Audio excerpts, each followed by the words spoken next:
Picture this. A climber battles a sudden storm on the Matterhorn's icy ridges. With over 500 documented fatalities since its first ascent in 1865, the Matterhorn remains one of the deadliest peaks in the world. Why does this mountain captivate and challenge climbers to this day? Let's dive in to uncover its secrets. The Matterhorn stands as one of the most iconic symbols of the Alps and of mountaineering itself. Rising to a height of 4,478 meters, it dominates the Swiss-Italian border with its striking pyramid-like shape. Unlike Mont Blanc, the highest peak in the Alps, or the sprawling massif of Monte Rosa, the Matterhorn captivates for its sheer isolation and aesthetic beauty. Its steep, sharp faces and ridges give it the appearance of a colossal natural monument, a peak carved over millions of years by the forces of nature. Located above the villages of Zermatt in Switzerland and Bruy-Savinia in Italy, the Matterhorn also draws thousands of tourists and climbers annually. It's more than just a mountain, it's a cultural icon that has shaped the lives and identities of the people living in its shadow. Known as Dies Horu to locals, the mountain has played a central role in the development of Zermatt, transforming it into one of the most famous mountain resorts in the world. The first time you see the Matterhorn, either from the valley below or an airplane overhead, it feels almost surreal. Its steep walls and sharp ridges rise dramatically, as if suspended above the surrounding peaks. But for all its beauty, the mountain is also unforgiving. Its challenges are as legendary as its silhouette, making it a bucket list climb for experienced alpinists, but also a deadly trap for the unprepared. What makes the Matterhorn so unique? First, its geological story is fascinating. While it towers as a symbol of the Alps, the rocks that form its summit were originally part of the African tectonic plate. These rocks were transported and thrust over the European plate during the formation of the Alps, creating one of the most dramatic displays of tectonic collision in the world. This geological complexity is visible in the Matterhorn's steep walls, made up of gneiss and schist that are far less stable than they appear. The Matterhorn is also an excellent example of a carling, a sharp, pyramid-shaped peak sculpted by glaciers from all sides. Its current shape owes its existence to millions of years of glacial erosion during the Ice Age. But this beauty comes at a price. The glaciers around the Matterhorn, such as the Ferg Glacier, are rapidly retreating, increasing the risk of rockfalls and avalanches. In terms of mountaineering, the Matterhorn is not just another peak, it's the birthplace of modern alpinism. Its first ascent in 1865 by Edward Whymper and his team marked a turning point in mountaineering history, but it came at a high cost, with 4 climbers perishing on the descent. This tragedy cemented the Matterhorn's reputation as both a dream and a danger for climbers worldwide. Climbing the Matterhorn is not for the faint-hearted or the unprepared. Its most popular route, the Hernley Ridge, may not require advanced technical climbing skills, but it demands endurance, mental fortitude, and meticulous preparation. Climbers need to be in top physical condition, capable of handling 8 to 12 hours of sustained effort at high altitudes. The climb involves steep rock scrambling, navigating loose and unstable rocks, and crossing exposed ridges where a single misstep could be fatal. For this, proper equipment is essential. Sturdy mountaineering boots with crampons are needed for the icy sections, while ropes, harnesses, and helmets provide safety against falls and rockfall hazards. Beyond gear, preparation also includes acclimatization to altitude. Many climbers spend a few days in the Zermatt area, hiking to higher elevations, before attempting the Matterhorn. Training on similar technical routes in advance is crucial for developing the confidence and skills needed for the climb. Weather can be the most unpredictable and dangerous element on the Matterhorn. Climbers must always monitor forecasts and plan their ascents during stable conditions. Sudden storms can create icy surfaces, dislodge rocks, and reduce visibility to near zero, transforming a challenging climb into a survival ordeal. The history of the Matterhorn is as dramatic as its landscape. Before its first ascent, the Matterhorn was considered unclimbable. a symbol of mystery and unattainable goals. Edward Whymper's successful summit on July 14, 1865, ended this belief, but at great cost. 4 climbers from his team fell to their deaths during the descent, creating a cloud of tragedy that hangs over the mountain to this day. Since then, the Matterhorn has drawn climbers from across the globe, becoming a proving ground for mountaineers. Its Hernley Ridge, considered the easiest route, still demands incredible precision, as climbers face constant exposure and the risk of rockfall. The more technical Zmutt Ridge and North Face are reserved for the most skilled alpinists, with the latter being one of the most challenging climbs in the Alps.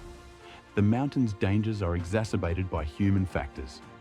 Overconfidence, poor preparation, and crowding on popular routes have led to numerous accidents. Local guides in Zermatt recount stories of climbers underestimating the Matterhorn's difficulty, some of whom tragically never return. To this day, rescues on the Matterhorn are frequent, as teams work tirelessly to save those caught in its perilous grip. To understand the Matterhorn, it's crucial to listen to those who know it best, the local guides and climbers. Many of them have spent their lives navigating the mountain's ridges and glaciers, passing down knowledge from generation to generation.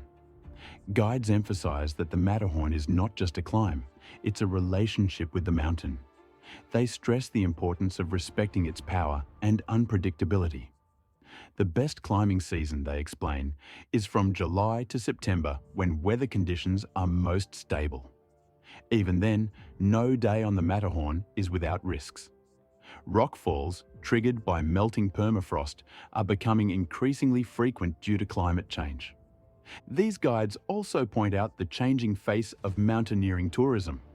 As more inexperienced climbers attempt the Matterhorn, the challenge for guides is not just leading clients to the summit, but ensuring they fully grasp the mountain's dangers and demands.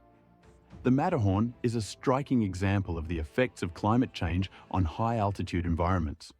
Permafrost, which acts as a glue holding the mountain's rocks together, is melting at an alarming rate. This destabilization has led to increased rockfalls, posing greater dangers for climbers and altering the mountain's appearance. The glaciers surrounding the Matterhorn are also shrinking. The Ferg Glacier, once a formidable ice flow, is now a shadow of its former self. This glacial retreat not only impacts the mountain's stability, but also affects local ecosystems and water resources. Sustainable tourism has become a growing concern in the Zermatt region. Efforts are underway to minimize the environmental impact of climbing and to educate visitors about the importance of preserving this iconic peak for future generations. Imagine you're halfway up the Hernley Ridge, the most popular route on the Matterhorn. The day began with clear skies, but as you ascend, dark clouds roll in, and the wind picks up. By mid-afternoon, the temperature has plummeted. Icy rain turns into snow, and visibility drops to nearly zero. Every step feels perilous as the rocks beneath your feet become slick with ice. The ridge narrows, exposing you to sheer drops on either side. Even with years of training, you feel the weight of the mountain's unpredictability pressing down on you. Suddenly, a gust of wind knocks you off balance, and your crampon slips on the icy surface. You manage to catch yourself, heart racing, but the realization hits. This is no longer a climb. It's a fight for survival. You recall the stories of climbers lost to sudden storms, their bodies only recovered days or weeks later. The legendary Solvay hut, perched at 4,003 meters, becomes your sole focus. Reaching it feels like an eternity, your legs shaking with fatigue. You pull yourself into the tiny refuge, a cold but life-saving shelter equipped only with a bench and emergency supplies. As you huddle inside, the storm rages on, battering the mountain with ferocious winds. The thought crosses your mind.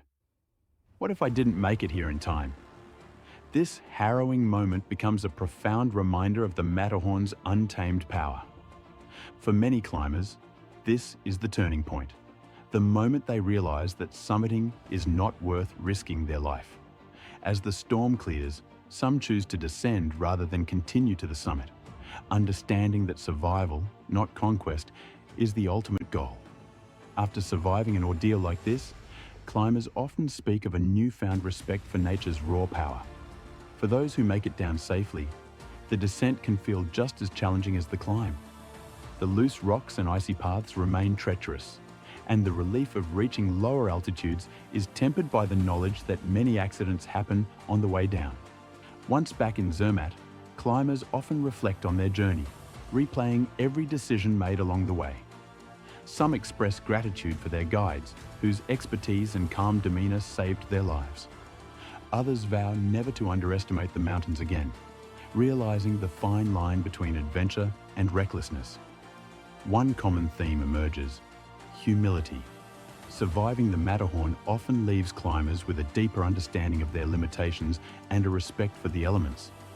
It's a humbling experience, one that strips away ego and reminds even the most experienced mountaineers of nature's unpredictability.